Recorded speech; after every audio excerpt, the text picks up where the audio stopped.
আসসালামু আলাইকুম। আজকে আপনাদের সাথে বড়ই ভর্তার একটা রেসিপি শেয়ার করব। তো এটা হচ্ছে অনেক মজা হয় ভর্তাটা, তো ভাবলাম আপনাদের সাথে একটু শেয়ার করি।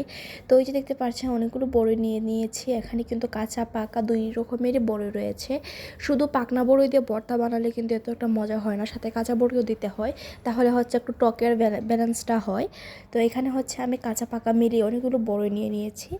আর এখানে নিয়ে নিয়েছি হচ্ছে একদম দেশি যে ধনিয়া পাতা। তো এখানে সব দিয়ে দিব না, কিন্তু আমি ধনিয়া পাতাটা দিব, কারণ ধনিয়া পাতাটা দিলে হচ্ছে খুব সুন্দর একটা ঘ্রাণ আসে। আর যেহেতু এখন সিজন ধনিয়া পাতার, তো আপনারা দেওয়াটা ট্রাই করবেন। আর দিব রসুন। তো এই তো সব কিছু উপাদান এখন আমি সুন্দরভাবে প্রসেস করে নিব। তো শীতের সময় কিন্তু বড়ইটা অনেক বেশি পাওয়া যায়, তো এই সময়টাতে হচ্ছে বড়ইয়ের ভর্তা খেতে অনেক বেশি ভালো লাগে। আর এইদিকে দেখতে পাচ্ছেন আমি বড়ইগুলোকে কেটে নিয়েছি। আজকে কিন্তু একদম হামানদিস্তা একদম ছেঁচে নেইনি, আজকে হচ্ছে কাটছি। তো এই যে দেখতে পাচ্ছেন রসুন, তারপর হচ্ছে মরিচ একটু পুড়িয়ে নিয়েছি।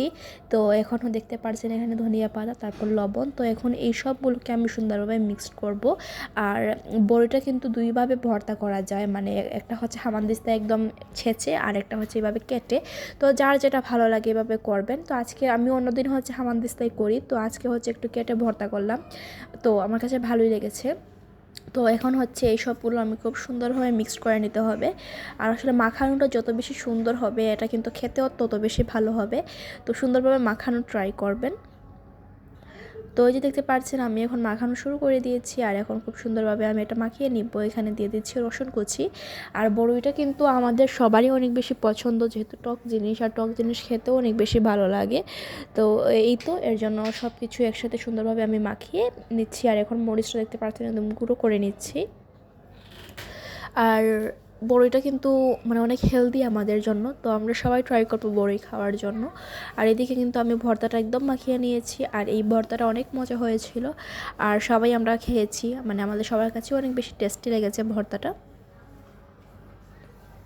তো তারপর সন্ধ্যার দিকে হচ্ছে একটু ফ্রুট সালাদ তৈরি করেছিলাম। তো এখানে অনেকগুলো ফ্রুট আমি কেটে নিয়েছি, আর এদিকে হচ্ছে দিয়ে দিচ্ছি যে ক্রিমটা। আর এই ক্রিমটা দিলে কিন্তু ফ্রুট সালাদটা আর কিছুই দেওয়া লাগে না। আর হচ্ছে আমি দেবো চাট মশলা, যেটা হচ্ছে মেহরানের।